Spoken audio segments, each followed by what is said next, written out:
이스라엘이 남과 북으로 갈라진 이후에 북이스라엘의 왕에 대해서 지칭했던 한 가지 수식어가 있는데, 그것은 여로보암의 길로 행했다라고 하는 그러한 표현입니다. 여로보암의 길로 행했다라고 하는 것은 하나님 말씀을 떠나서 불순종의 길을 걸었다고 하는 아주 수치스러운 그런 표현인 반면에, 남쪽 유다 왕들 중에서는 다윗의 길로 행했다라고 하는 수식어가 붙은 왕들이 있는데요, 남과 북으로 갈라진 이후에 다윗의 길로 행하는 것이 하나님 말씀에 순종해서 결국 하나님의 뜻으로 행하는 그러한 왕에 대한 가장 영광스러운 그러한 호칭, 칭호, 수식어였던 것을 이제 볼 수가 있습니다. 남과 북으로 갈라진 이후에 남쪽 왕들 중에서 역대기의 기자에 의하면 다윗의 길로 행한 왕은 3명입니다. 여호사밧, 그리고 히스기야, 요시야가 되는 거죠. 다시 말해서 역대기 기자가 가장 중점적으로 클로즈업해서 보고 있는 3명의 성군은 여호사밧과 히스기야와 요시야가 되는 것입니다. 그렇다면 우리가 보통 그런 얘기를 하죠. 재벌은 이대를 가지 못한다고. 아사가 41년 통치하면서 그렇게 엄청난 그러한 하나님의 축복을 누렸던 그런 왕이었는데, 물론 그의 말년에 하나님을 떠나서 하나님으로 하여금 하나님의 마음을 아프게 했던 그런 왕이지만, 이제 여호사밧이 이 아사의 뒤를 이어 왕이 되었을 때 얼마든지 아버지가 41년간 통치했기 때문에 헝그리 정신을 잊어버리고, 그리고 아버지가 누렸던 그 부귀 영화에 취해버려가지고, 그래서 하나님을 잊어버릴 수도 있었음에도 불구하고 여호사밧은 왕이 돼서 철저히 하나님만을 따르는 그런 왕이 되는 것을 이제 볼 수가 있습니다. 그 대표적인 그 표현이 오늘 3절에 보시면, 여호와께서 여호사밧과 함께 하셨으니 이는 그가 그의 조상 다윗의 처음 길로 행했다, 이제 이렇게 말하고 있거든요.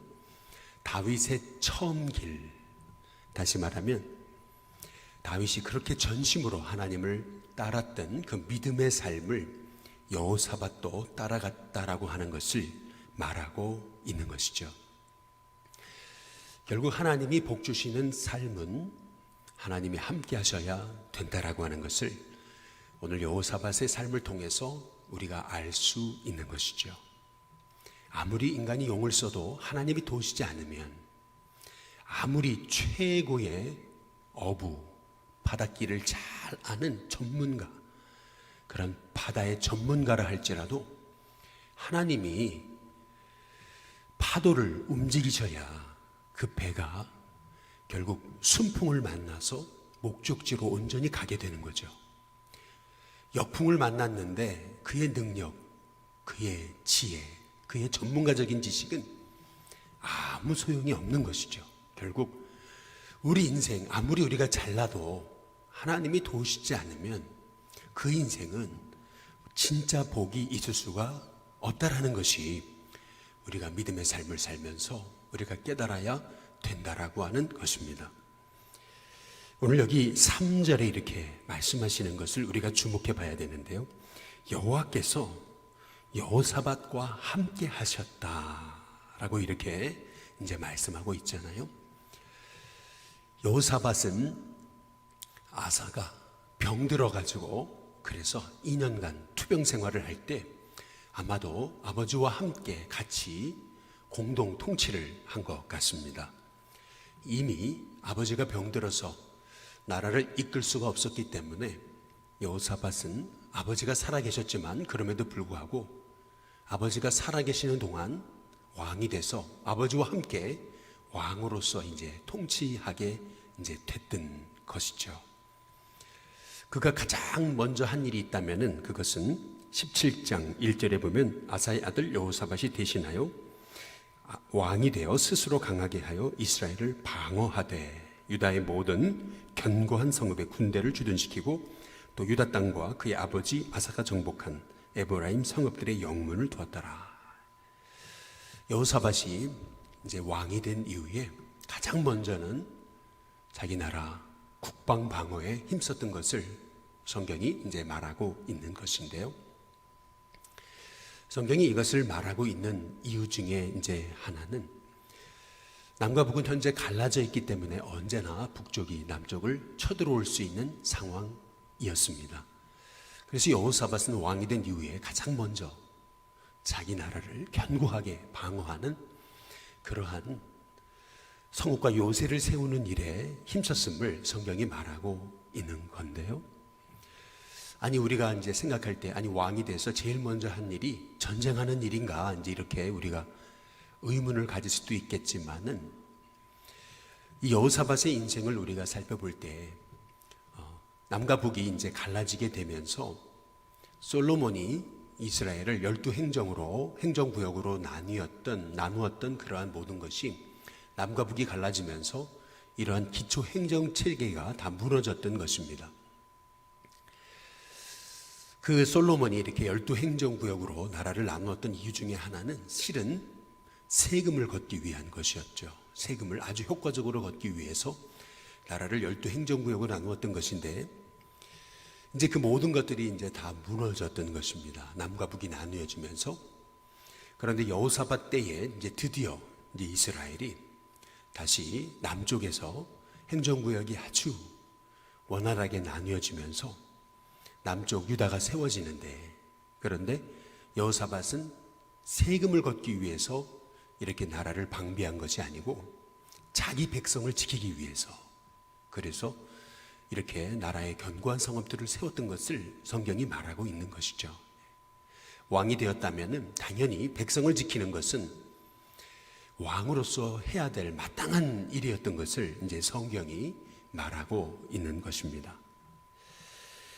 이 여호사밧이 이렇게 다른 그 이전의 왕들과는 달리 엄청난 지혜를 가지고 나라를 지키고 백성을 지킬 수 있었던 그런 원인 중에 하나, 이제 그것을 오늘 역대하 17장 3절에서 이렇게 말하고 있는 거죠. 여호와께서 여호사밧과 그 다음 뭐라고요? 함께 하셨다. 이제 이것이 여호사밧이 진정 복을 받은 그러한 원인이었음을 성경이 말하고 있는 것입니다. 4절에 보면 오직 그의 아버지 하나님께 그 다음 뭐라고요? 구하며 라고 이렇게 얘기하죠. 그의 계명을 행하고 이스라엘의 행위를 따르지 아니하였습니다. 그랬더니 5절에 그러므로 여호와께서 나라를 그의 손에서 어떻게 하셔요? 견고하게 하셨다라고 이렇게 이제 말하고 있는 거죠. 나라만 견고하게 하셨던 것이 아니고 유다 무리가 여호사밧에게 예물을 드렸으므로 그가 부귀와 영광을 그 다음 어떻게 해요? 크게 떨쳤다, 이렇게 말하고 있는 것입니다. 하나님이 함께 하시니까 그 나라가 견고해지고, 나라가 견고해지니까 백성이 왕의 리더십을 따르게 되고, 그러면서 그 나라가 하나가 돼서 그 나라를 기뻐하고 자랑스럽게 여기고 그 나라를 세워가니까 그 나라의 부귀와 영광, 그것이 크게 떨쳐지는 그런 은혜가 있게 됐음을 성경이 말하고 있는 것입니다. 하나님이 함께 하시니까 나라가 바로 세워지고, 하나님이 함께 하시니까 하나님이 그의 인생에 나머지의 복, 재물과 또 영광도 하나님이 더해 주시는, 덤으로 주시는 하나님의 복을 이 여호사밧에게 허락하셨다라고 하는 말씀인 거죠. 6절에 보시면은 그가 전심으로 여호와의 길을 걸었다, 이제 이렇게 이제 말씀하고 있거든요. 전심으로 여호와의 길을 걸었다. 이것이 하나님이 복 주시는 하나님의 사람의 삶의 모습인 것을 우리가 이제 기억해야 한다는 것이죠. 전심으로 여호와의 길을 걷는, 전심으로 하나님이 기뻐하시는 길을 걷는 그런 하나님의 종들 다 되시기를 주님의 이름으로 축복합니다. 전심으로 여호와의 길을 걷는 것, 그것이 하나님이 복 주시는 믿음의 삶의 이제 모습인 것을 우리가 이제 볼 수가 이제 있는 것이죠. 근데 특별히 7절에 보시면은 우리가 이 7절을 주목해 봐야 되는 것입니다. 왜 이렇게 하나님이 여호사밧에게 복을 주셨나? 그가 어떻게 이스라엘의 소위 남과 북이 나뉘어진 다음에 히스기야와 요시야를 이어서 3대 성군 중에 한 사람인 양 이렇게 이 역대기 기자가 그를 이렇게 칭찬하고 있는지, 그 이유가 뭔지 여기 7절에 이제 나와 있는 것입니다. 7절에 보면은 그가 왕 위에 있은 지 몇 년이요? 여기 3년이라는 단어가 굉장히 중요한 거죠. 3년에 라고 이렇게 말하고 있는데 왜 3년이 중요한 것이냐면, 여호사밧은 자기 아버지 아사와 함께 이제 공동으로 왕으로 이스라엘을 통치했습니다. 아버지가 병들었기 때문에 일찌감치 아버지가 살아계신데도 왕이 됐던 거죠. 아사가 39년째에 그의 발이 병들어 매우 위독했다. 우리 16장 12절에 이제 말씀하고 있잖아요. 그리고 아사가 왕이 있은 지 41년에 죽어 그의 조상들과 함께 누웠다. 이제 이렇게 얘기하고 있죠. 그러니까 2년간은 여호사밧이 왕이 된 이후에 아버지와 함께 그 나라를 통치했던 것입니다. 그리고 이제 3년째 되는 후에 이제 드디어 자기가 이 남쪽 유다를 왕으로 통치하게 됐던 그 시절에라고 이제 얘기하고 있는 거죠. 3년에. 3년에 했던 일이 뭡니까? 여기 잘 보시면 7절에 그의 방백들 벤하일과 오바댜와 스가랴와 느다넬과 미가야를 보내요. 유다 여러 성읍에서 그 다음 뭐예요? 가르치게 하고 라고 이렇게 이제 말씀하고 있어요. 5명의 방백 리더들을, 지도자들을 유다 여러 성읍에 보내서 하나님의 말씀을 가르치게 했다. 이 가르치게 했다라고 하는 것이 굉장히 중요하죠. 또 8절에 보면 또 그들과 함께 레위 사람 스마야와 느다냐와 스바랴와 아사헬과 스미라봇과 여호나단과 아도니아와 도비야와 도바도니아 등 레위 사람들을 보내고 또 저희와 함께 제사장 엘리사마와 요람을 보내었더니, 이렇게 9명의 레위 사람 그리고 2명의 제사장을 저희와 함께 그 방백들과 함께 보내서 총 16명의 사람을 보내어 9절에 보니까 그들이 여호와의 뭐를 가지고요? 율법책을 가지고 유다에서 가르쳤다는 말이 또 나오죠. 그 모든 유다 성읍들로 두루 다니며 백성들을 어떻게 했다고요? 가르쳤더라. 이제 이렇게 말하고 있죠. 그 이전 왕들이 행하지 않았던 아주 전무후무한 일을 지금 여호사밧이 행하고 있는 것입니다.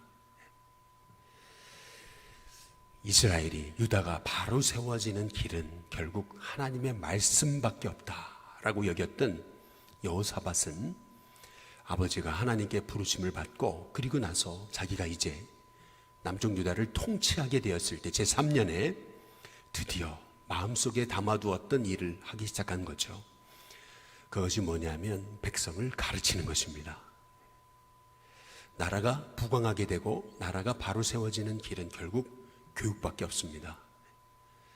결국에는 백성을 가르쳐야, 다음 세대를 가르쳐야 결국 10년 후, 20년 후 그 나라와 그 민족의 진정한 하나님의 사람이 세워져서 그래서 그 땅이 바로 서게 이제 되는 것이죠.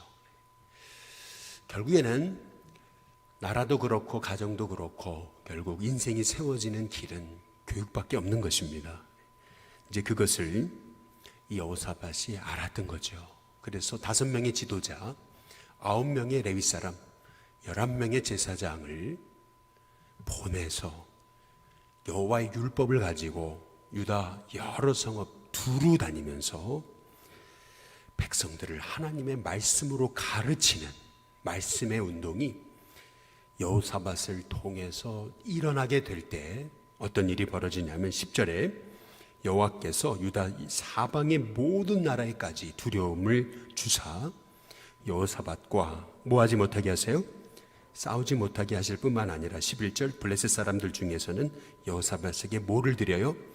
예물을 드렸습니다. 은으로 조공을 바쳤고 라고 이렇게 이제 말씀하고 있죠. 끊임없이 이스라엘을 괴롭히던 그러한 족속이 블레셋입니다. 결국에는 사울 왕은 블레셋 때문에 죽었죠.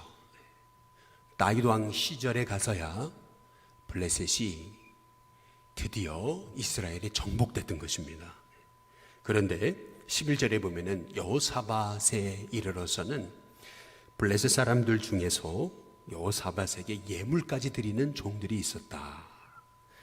은으로 조공을 바쳤고 심지어는 아라비아 사람들 중에서도 짐승 떼 곧 순양 7,700마리, 순면서 7,700마리를 드렸다. 이렇게 이제 말씀하고 계시잖아요. 12절 여호사밧이 점점 강대했다. 유다의 견고한 요새 국고성을 건축하게 됐고 유다 여러 성에 공사를 많이 하고 또 예루살렘에 크게 용맹스러운 군사를 뒀는데 14절 군사의 수요가 그들의 족속대로 유다에 속한 천부장 중에서는 아드나가 으뜸이 돼서 큰 용사 30만 명 그리고 그 다음은 지휘관 여호하나닌이 28만 명을 거느리고 그 다음은 시그리의 아들 아마시아니 그는 자기를 여호와께 즐거이 드린 자로서 큰 용사 20만 명을 거느리고 베냐민에 속한 자 중에 큰 용사 엘리아다는 활과 방패를 잡은 자 20만 명을 거느렸고 그 다음은 여호사밧이라 싸움을 준비한 자 18만 명을 거느렸으니 라고 이렇게 이제 말씀하고 있죠. 이는 다 왕을 모시는 자요 이 외에 또 온 유다 견고한 성읍들의 왕이 군사를 뒀다 이렇게 말하고 있죠. 남과 북이 갈라졌는데도 지금 남쪽이 유다 땅에 여호사밧이 세운 군사력이 무려 116만 명의 군사력을 일으켰다라고 성경이 이제 말하고 있는 것이죠. 훗날 이 여호사밧의 이스라엘 통치를 이제 바벨론 포로에서 돌아온 이스라엘 백성들이 볼 때 결국 이렇게 이스라엘이 아무리 혼란스럽고 어려워도 이스라엘이 바로 서는 길 그것은 결국 말씀밖에 없다. 말씀을 교육하는 일이다. 말씀으로 그 민족을 세우는 일이다 라고 하는 것을 성경이 역대기 기자가 강조하고 있는 것이거든요. 이스라엘이 AD 70년에 로마의 장군 디도 장군에 의해서 예루살렘 성이 돌 위에 돌 하나 남지 않고 다 초토화되게 됐을 때 그때 모든 이스라엘 백성들은 통곡하며 땅을 치면서 온 세계에 흩어지는 디아스포라가 됐지만 그때 이후로 이스라엘은 무려 한 2000년까지 한 1900년 정도 나라 없이 세계에 흩어진 그러한 유리방황하는 민족이 되고 말았지만 그러나 그 AD 70년에 유다가 이스라엘이 로마에게 짓밟혀가지고 온 땅에 디아스포라가 되는 상황에서 유다의 미래를 바라보고서 유다가 회복되는 길은 결국 말씀밖에 없다라고 생각했던 그 이스라엘의 유명한 그 위대한 그 랍비 요하난 벤 자카이라고 하는 하나님의 인물을 통해서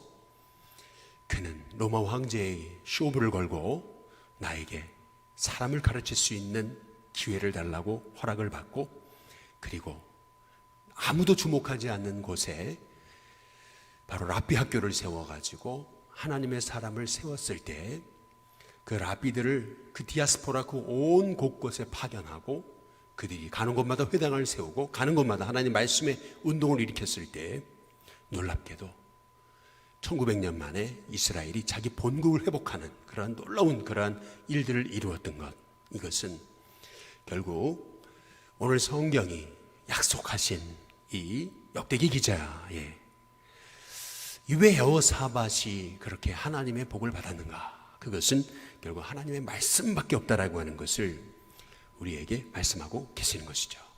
오늘 우리가 아무리 어려운 세대를 살아도 결국 말씀으로 세워진 민족, 말씀으로 세워진 공동체, 말씀으로 세워진 주님의 교회는 하나님이 도우신다라고 하는 사실을 생각하게 될 때 우리가 사람의 많고 적음에 우리가 낙심하고 넘어질 것이 아니라 한 사람이 믿음으로 세워진다면 그 한 사람을 통해서 이 시대 진정한 주의 복음의 부흥이 일어난다는 것을 생각해 보게 될 때 우리의 심령 가운데 이러한 여호사밧의 마음, 하나님의 말씀을 가르치고자 하는 그러한 마음의 뜨거움이 우리 가운데 일어나서 먼저 우리가 말씀의 은혜 받고 또한 우리의 주변 세대를 믿음으로 세우는 하나님의 종들이 다 될 수 있게 되기를 주님의 이름으로 축복합니다.